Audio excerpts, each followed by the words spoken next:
Hi, everyone. I am Mauro Cesar, and I am the co-chair of the 2021 Oxford Africa Conference. Today, I have the pleasure of being here with Silvio Nascimento. Silvio Nascimento is an Angolan actor and producer, best known for his roles in Linhas de Sangue, 2018, and Falso Perfil, 2018 as well. He has two nominations for the Emmys International TV Festival for his roles in Windeck and Jikulumessu.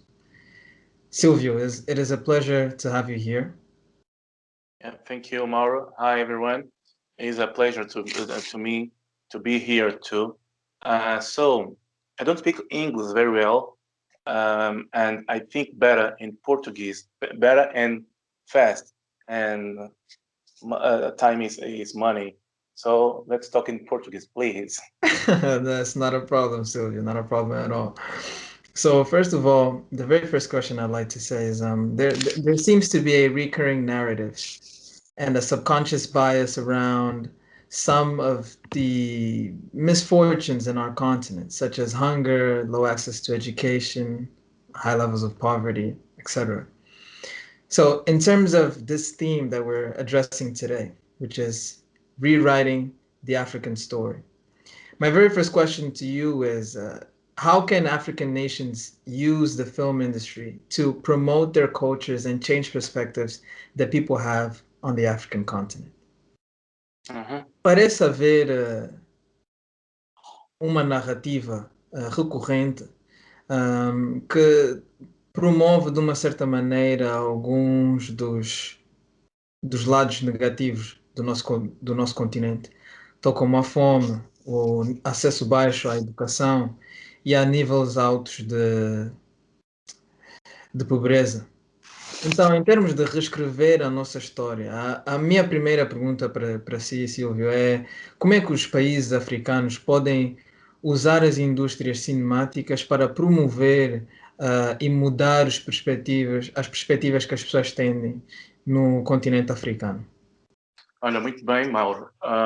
E é um prazer poder falar aqui, né, nesta plataforma gigante, em que o mundo possa também perceber o nosso ponto de vista, a nossa narrativa. Para começar, como produtor e ator, o que eu percebo várias vezes é que quem conta a nossa história, na maior parte das vezes, não somos nós. A nossa história é muito contada pelo ponto de vista de terceiros. Terceiros esses que conseguem ter capacidade financeira para fazer um filme, um documentário, e contam uma parte da história porque, sim, existe fome, existe miséria, existe consequências de várias guerras que nós africanos tivemos ao longo dos anos. Mas existe uma outra parte, que é a nossa cultura, que é a nossa realidade, que é a forma como nós vivemos, como nós estudamos, como nós crescemos nos nossos países africanos e que ninguém conta. Não contam por quê? Porque as pessoas que não têm possibilidade de contar, mas têm capacidade para o fazer, não têm condições financeiras para muitas vezes terem essa oportunidade. Eu sou ator e produtor, mas há muito pouco tempo é que começamos a conseguir agregar dinheiro, e temos as nossas lutas ainda, para poder promover a nossa cultura para o mundo. E tem uma coisa, o mundo quer ver a nossa cultura, quer ver a cultura africana. Só que nem todos nós temos tanto dinheiro para poder promover. E temos um problema gigante que tem a ver com as nossas instituições, sejam elas públicas ou privadas, que não têm a responsabilidade, não se autorresponsabilizam para apoiar a cultura. E acabamos por meter Angola, África, a zona PALOP na boca do mundo, mas pelas piores razões, não por nós mesmos, não na nossa narrativa. Então, a forma de organizar isso é deem dinheiro, financiem projetos culturais, projetos da cinematografia, né? Projetos de cinema, para que nós possamos contar a nossa história do nosso ponto de vista, com a nossa narrativa para o mundo. Well, just to translate, Silvia has mentioned that often the times it is not necessarily African actors and African producers who are saying or spreading this story, these narratives. Sylvia has mentioned that there was in fact hunger, there is in fact hunger, misery, and war throughout the continent, but that is only one part of the African story. the other part of the story is not being told, and one of the reasons why it is not being told is because the people who have the ability to do so do not currently have the platform to be able to do so. So they have problems getting access to funding, for example, both from private investors and from the public sector as well. And therefore, without this access to funding, they end up not being able to rewrite or reshape the African story as we intend to do so today. So, as a follow-up question, I'd like to ask you, what are some of the current barriers to promoting these industries?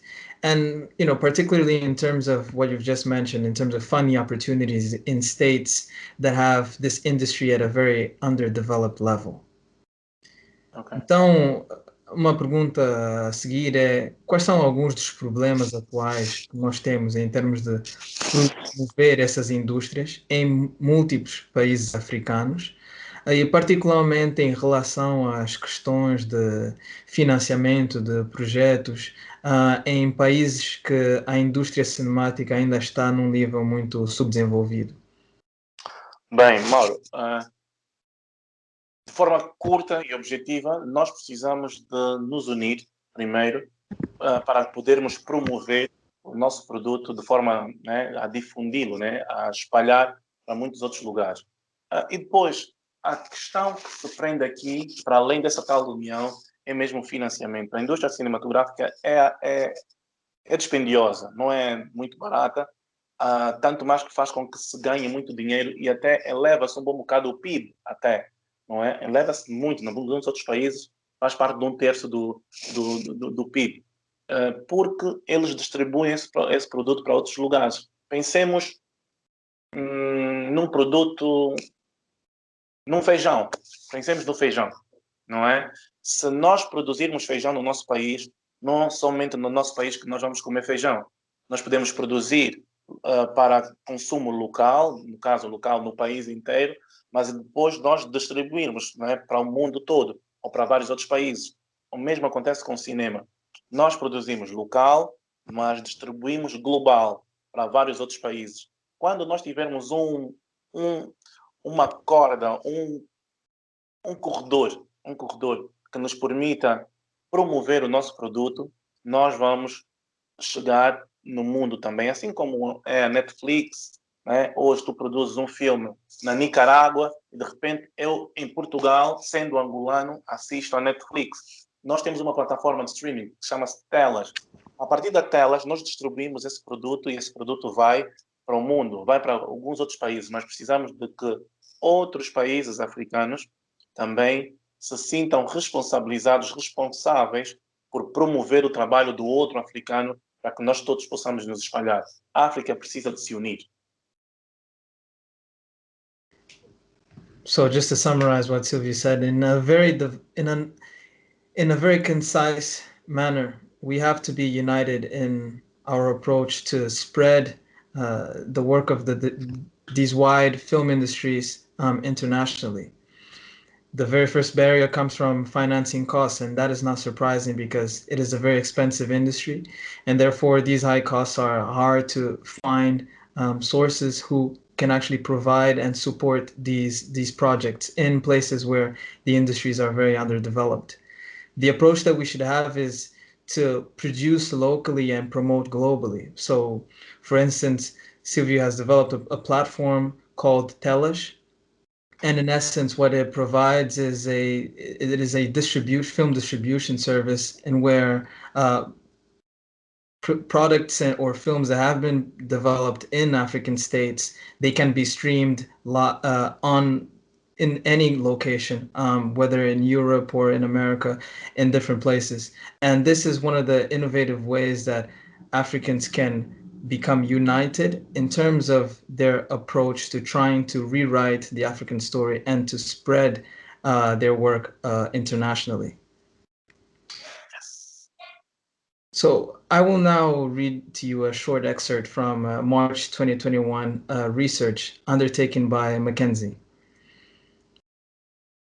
By addressing the persistent racial inequalities, the industry could reap an additional 10 billion US dollars in annual revenues, which is about 7% more than the assessed baseline of 148 billion.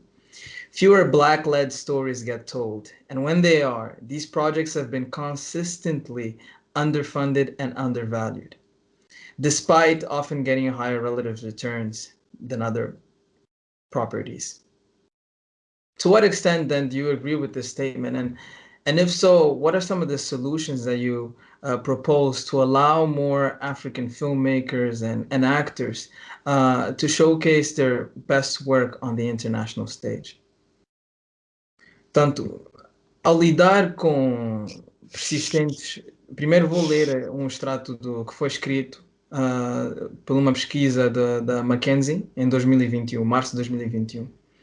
Ao lidar com as persistentes desigualdades raciais, a indústria poderia colher cerca de 10 bilhões de dólares de receitas anuais, que representa mais de 7% daquilo que é a linha de base dos 148 bilhões de dólares que a indústria produz anualmente. Menos histórias lideradas por negros são contadas, e quando são, esses projetos têm sido consistentemente subfinanciados e subvalorizados, apesar de muitas vezes obterem retornos mais elevados do que outras propriedades.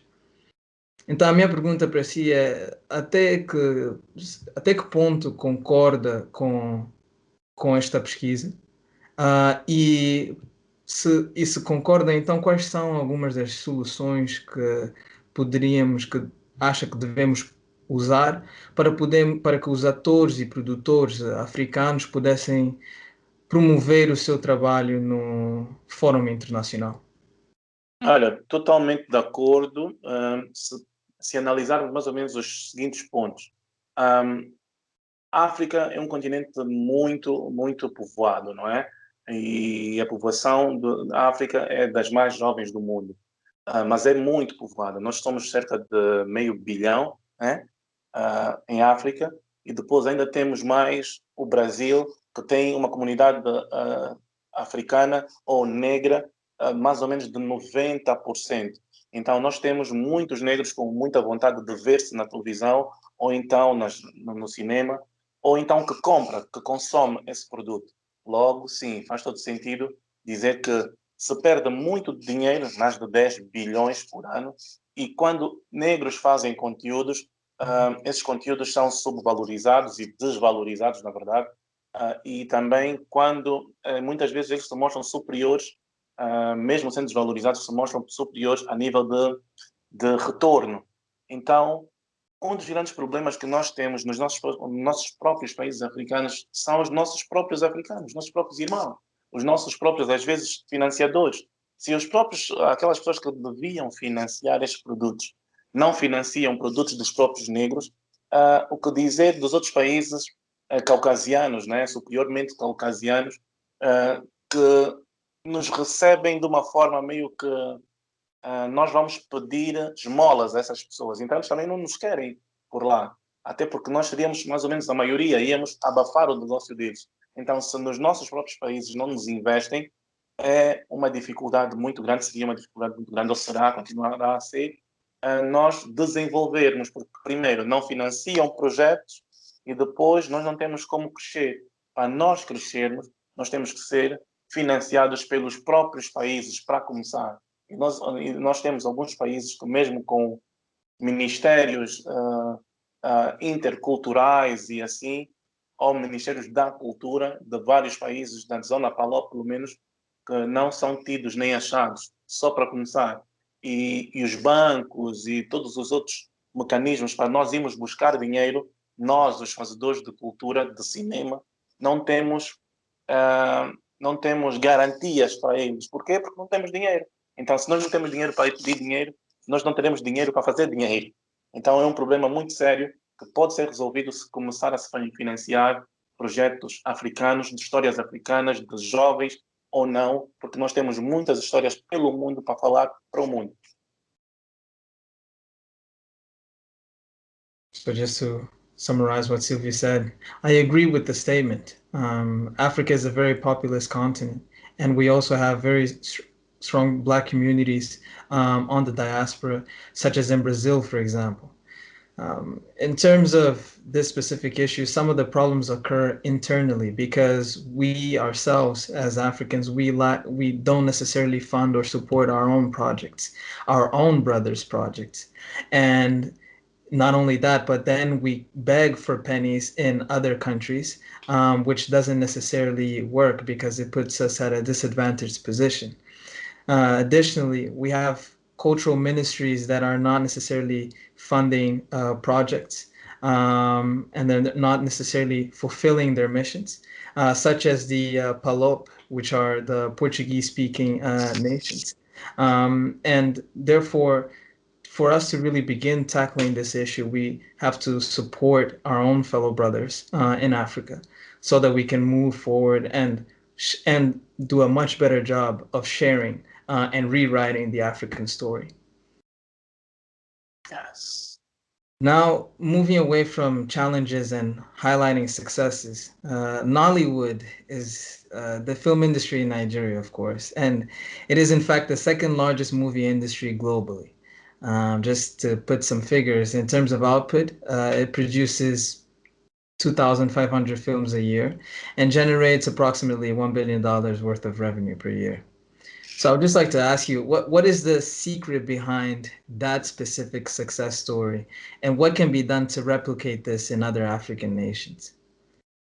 Então, em termos de, vamos só nos afastar um pouco dos problemas e dos desafios e nos focar mais nas histórias de sucesso, uma delas sendo a Nollywood, que é a indústria cinemática da Nigéria, e que é de facto a segunda maior indústria cinemática no mundo. Só para terem uma ideia, em termos do output, são 2.500 filmes produzidos anualmente, que geram cerca de $1 bilhão de receitas por ano. Então, a minha questão é, qual é o segredo por detrás desta história de sucesso e como é que se pode replicar esta história em outros países africanos? É simples. O segredo é muito simples. A história. Primeiro, os nigerianos, eles contam a história deles. Contam a história do povo deles. Contam o dia a dia. Outras vezes contam as imaginações que têm por causa de filmes americanos que sempre receberam. Então, eles contam histórias para o povo que vive perto deles. O povo que vive perto deles é um povo consumista do próprio produto, porque percebeu que o produto nigeriano é um produto bom, mas isso também não aconteceu da noite para o dia. Foi mais ou menos há uns 20 anos atrás, quando nós assistíamos ainda a filmes como Carichica, Feitiço em África, que todos nós nos ríamos, porque parecia que eles estavam a fazer histórias somente estranhas, mas eram as nossas histórias, as histórias africanas, que depois começaram a atrair público, o público que realmente conhece essa história. Então, qual é o segredo para se conseguir chegar perto disso? Contarmos as nossas histórias, conversarmos com o povo, por exemplo, de cada um dos nossos países africanos, com o povo, com as histórias folclóricas, com as histórias reais do próprio povo. O próprio povo tem que se rever na televisão, tem que se rever no cinema, tem que ver a sua própria história, a história da zongueira do nosso país, por exemplo, a história do menino que andava com os pés descalços e metia um prego no chinelo, porque são as nossas histórias, a história do menino que andava com o arco. Então, como é que um angolano está a contar uma história do boliviano? Mas provavelmente o próprio angolano não vai entender o que é que ele quer dizer. O angolano foi envenenado, infelizmente, foi envenenado, né, envenenado com produto do estrangeiro. Então, existem angolanos que estão em Angola, mas não vivem em Angola. Não vive Angola. Existe africano que está em África, mas só quer ir para a Europa, só quer estar na Europa, só quer viver as coisas da Europa. Então, a partir do momento que nós começamos a contar as nossas histórias e distribuirmos para o nosso povo que está mesmo ao lado de nós, sim, aí também vamos começar a crescer. E, na verdade, hoje já se faz algum dinheiro nos nossos países, a nível PALOP, quando metemos as histórias como as nossas, como, por exemplo, a novela Windeck, Jikulumessu, que foram novelas, séries, né? Foi um conteúdo mais ou menos a nível cinematográfico, né? Aquilo foi ficção, foi novela, mas pareceu mais sério. E aquilo teve uma brutal audiência, desde a África à Europa, para os africanos na diáspora. Então, nós precisamos de contar as nossas histórias e dar ao nosso povo, para que o nosso povo seja o consumidor das nossas histórias e fazermos dinheiro. Nós conseguimos fazer esse dinheiro em Angola, Moçambique, Guiné-Bissau e toda a zona PALOP, por exemplo. So just to recapitulate on what just to reinforce what Sylvie said, the secret is very simple. Nigerians tell their stories, their day-to-day lives, and they tell this to the people who want to listen and to the people who have experienced this and experience this on a daily basis themselves. Sometimes in other states, sometimes they also tell stories that are based on inspirations that they got from American movies, for example. But their success is primarily, it did not happen overnight. They began telling their own stories a very long time ago, approximately 20 years ago. And these were stories that in other nations, in other states, we perhaps might have received them differently and with a little bit of suspicion, or we found them slightly strange. But it worked for them, and it worked, and it continues to work for them because it's a story of their people, of the day-to-day lives of their people, the struggles that young boys have, for example, or that mothers have on the day-to-day basis. For this to work in other countries, those other countries have to be able to tell their own stories, and they have to ensure that those stories are made for the consumers of that specific country, the people in that country, so that it is directly reflecting their daily lives. We sometimes have Africans in some states who have a focus on consuming international products, on consuming, and they develop a sort of obsession with films, with the film industry in other places, in other states, and they don't necessarily have such a strong passion for the film industries in their own states. So we have to revert this, and the way to revert this is that we produce our own stories, and these stories are a reflection of what the people live in their day-to-day lives. Some success stories, such as Windeck and Jikulumessu, that had an international success, primarily because they focused on the struggles that people had on a day-to-day basis, and it was something real. Despite it being those being fictional stories, there had elements of reality to that, which people internationally, but primarily in Africa, consumed and adored. So without further ado, once again, I would like to thank you very much, Silvio, for being part of this initiative. And I wish you all the best for your future. Muito obrigado, Silvio, por participar nessa conferência, por participar nessa iniciativa. E nós, por parte da Oxford Africa Conference, desejamos-te o melhor para o teu futuro. Muito obrigado. Muito obrigado.